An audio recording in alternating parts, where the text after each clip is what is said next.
को आगे पटल पे रखेंगे?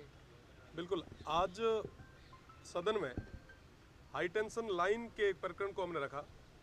जैसा कि आप सबको ज्ञात होगा, पश्चिमी राजस्थान में बड़े स्तर पर सौर ऊर्जा के और बाकी तमाम क्षेत्रों के कई सारे काम चल रहे हैं।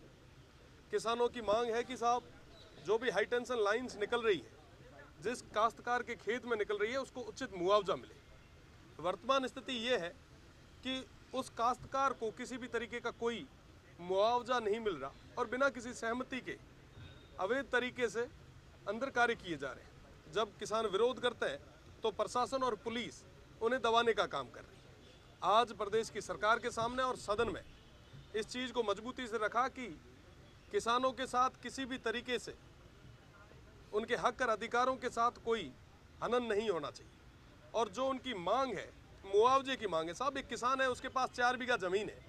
अगर आप उस 4 बीघा ज़मीन में ही आप एक पोल लगा दोगे तो वो बेचारा कहाँ जाएगा? उसकी पीड़ा सुनने वाला कोई नहीं है। और न सिर्फ एक ये शिव विधानसभा की बात है, बल्कि पूरे पश्चिमी राजस्थान के तमाम जिलों की बात है।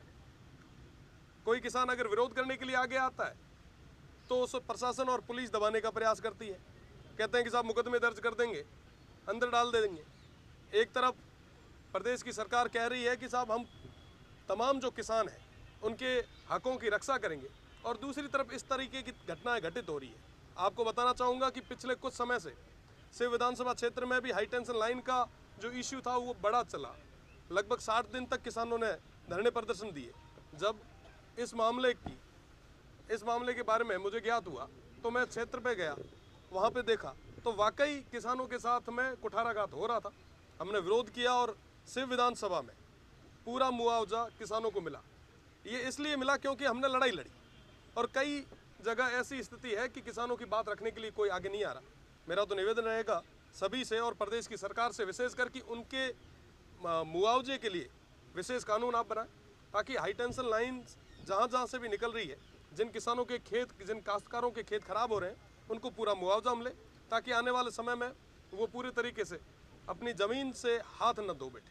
बहुत बहुत धन्यवाद। धर्मांतरण को लेकर देखो, बॉर्डर बहुत मजबूत है, और भारत के बॉर्डर पे जब बाड़मेर जैसलमेर के लोग मजबूती से बैठे हैं, तब तक आप चिंता मत करो, वहाँ पे किसी कोई परिंदा भी पर नहीं मार सकता। और रही बात दूसरी, धर्मांतरण का जो कानून आया है, निश्चित रूप से ये एक मैं कह सकता हूँ कि प्रदेश की सरकार ने इंट्रोड्यूस किया है। आने वाले समय में इसका प्रभाव दिखेगा। देखिए, निश्चित रूप से अगर देश के लिए कोई ज़रूरी है तो उसके साथ